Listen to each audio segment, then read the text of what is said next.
Hello दोस्तों, तो कैसे हैं आप सभी। आई होप आप अपने एग्ज़ाम की प्रिपरेशन अच्छे से कर रहे होंगे। जैसा कि आपके एग्ज़ाम का टाइम टेबल भी आ गया है। हालांकि लोग इसको एक्सपेक्टेड टाइम टेबल बता रहे हैं, लेकिन आप उसको ही मानकर चलिए, क्योंकि बहुत ज़्यादा अगर एग्ज़ाम टलेगा भी तो कुछ ज़्यादा नहीं, 1 हफ्ते टलेगा। तो आप अपने एग्ज़ाम की प्रिपरेशन करना स्टार्ट कर दीजिए। मेरे पुराने वीडियोस में कुछ लोग कमेंट कर रहे थे मोस्ट इम्पॉर्टेंट टॉपिक डालने के लिए, तो आज हम बीएससी 4th सेमेस्टर फिजिक्स का कुछ मोस्ट इम्पॉर्टेंट टॉपिक लेकर आए हैं, जिसको पढ़ करके आप एग्जाम में अच्छे से अच्छा मार्क्स ला सकते हैं। तो विदाउट वेस्टिंग टाइम आते हम अपने टॉपिक पर, देखते हैं कि वो क्या क्वेश्चन है जिनको पढ़कर आप एग्जाम में अच्छा मार्क्स ला सकते हैं। तो पहला क्वेश्चन है माइकलसन मोरले एक्सपेरिमेंट। इन्होंने अपना एक एक्सपेरिमेंट दिया है जिसके बारे में आपको डिटेल से पढ़ना है। ये शॉर्ट में भी पूछा जा सकता है कि आखिरकार उनका एक्सपेरिमेंट क्या है, या फिर शॉर्ट में ही उन्होंने किस बारे में बताया है। उन्होंने अपने एक्सपेरिमेंट में ईथर हाइपोथेसिस के बारे में बताया है, और ये लॉन्ग में भी पूछा जा सकता है, जिसमें आपको फिगर सहित आपको डिटेल में बताना पड़ेगा। तो सेकंड है Einstein postulates of special theory of relativity. Michelson Morley experiment की जब थ्योरी ईथर हाइपोथेसिस जब रिजेक्ट होती है, तो आइंस्टीन अपनी स्पेशल थ्योरी ऑफ रिलेटिविटी को देते हैं। उनके 2 पोस्टुलेट्स हैं जो कि मोस्ट इंपॉर्टेंट है। ये दोनों पोस्टुलेट्स शॉर्ट में आंसर में भी पूछे जा सकते हैं और लॉन्ग में भी। थर्ड क्वेश्चन है derivation of Lorentz transformation equations. इनके 4 इक्वेशन है जिनको आप तैयार कर लीजिए विथ डेरिवेशन। चौथा है length, contraction, time, dilation, frame of reference. तो ये छोटे छोटे आंसर्स हैं इनके, तो शॉर्ट में ये क्वेश्चन पूछे जा सकते हैं। आप इनकी डिफिनीशन तैयार कर लीजिए कि लेंथ कॉन्ट्रैक्शन क्या है, टाइम डायलेशन क्या है, फ्रेम ऑफ रेफरेंस क्या है, इन दोनों के बारे में। और ये दोनों क्वेश्चन तो मैंने अपने वीडियोस में भी डाले हैं, तो आप इसको डिस्क्रिप्शन बॉक्स में जाकर देख सकते हैं। पांचवा है Einstein's mass and energy relation, E = mc²। इसके बारे में तो आप बचपन में भी पढ़े होंगे, मतलब 8th में, 9th में, 10th में फिजिक्स में आपने पढ़ा होगा। तो इसके भी बारे में आप एक बार देख लीजिएगा। Spectrum of black body radiation, इसके बारे में भी आप जानते होंगे कि ब्लैक बॉडी रेडिएशन क्या है। उसमें मतलब जो भी चीज़ें जाती हैं तो वो उसको अवशोषित कर लेता है। तो इसी तरह से ब्लैक बॉडी रेडिएशन के बारे में भी आप पढ़ लीजिएगा। फिर नेक्स्ट क्वेश्चन है फोटो इलेक्ट्रिक इफेक्ट। तो फोटो इलेक्ट्रिक इफेक्ट एक प्रकार का फिनोमिना है, जिसमें एक मेटल सरफेस पर जब फोटॉन्स होते हैं, तो उन पर जब पड़ते हैं तो वो इलेक्ट्रॉन्स को इमिट करते हैं।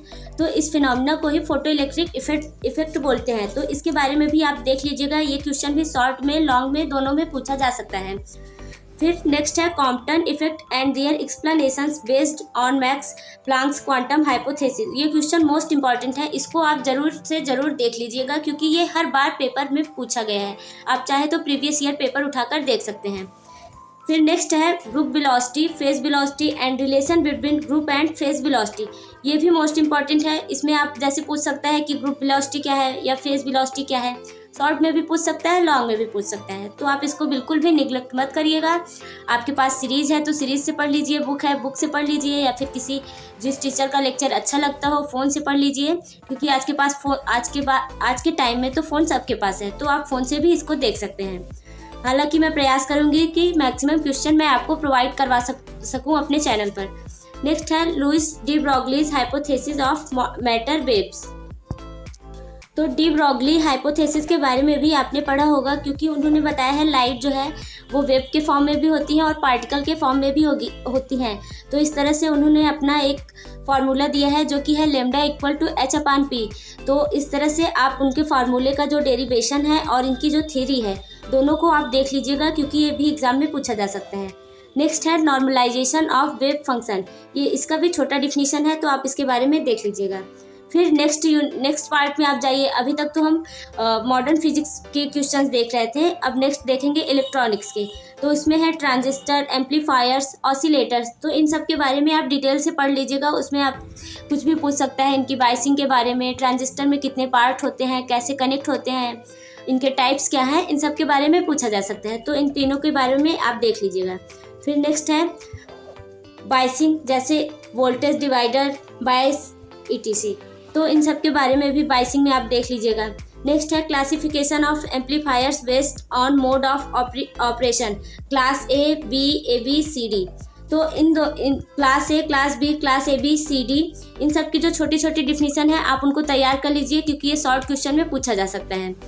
फिर stages, multi, single, cascade and cascode connection. तो ये क्वेश्चन भी पूछा जा सकता है, इनके स्टेज क्या है, कैस्केड की डिफिनीशन पूछ सकता है, कैस्कोड कनेक्शंस क्या होते हैं।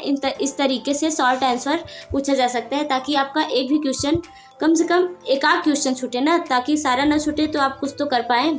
तो इतना क्वेश्चन पढ़ के आप पासिंग मार्क्स तो अच्छे से पा ही जाएंगे। इनफैक्ट आप बहुत अच्छा नंबर फिजिक्स में पा सकते हैं, जितना क्वेश्चन मैंने बताया है उसको पढ़ करके। इसी के साथ आगे बढ़ते हैं। थोड़े कुछ और क्वेश्चन हैं, उनको भी एक बार आप नज़र घुमा लीजिएगा उन पर भी। जैसे है feedback circuits, positive feedback, negative feedback, ये भी एग्जाम में अक्सर करके पूछ लिया जा सकता है। तो voltage series, voltage shunt, current series, current shunt, feedback connections, तो इन सब की छोटी छोटी डिफिनीशंस है, एक बार आप सीरीज उठा करके देख लीजिएगा।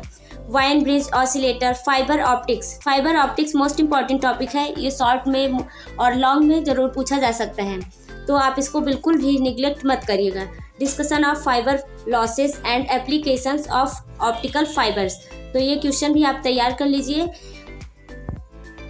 तो इस तरह से रहे ये सारे मोस्ट इंपॉर्टेंट टॉपिक, जिनको पढ़ करके आप एग्जाम में अच्छे से अच्छा मार्क्स ला सकते हैं। तब तक के लिए बने रहिए आप हमारे नेक्स्ट वीडियो के लिए। Bye bye and take care. Thanks for watching this video.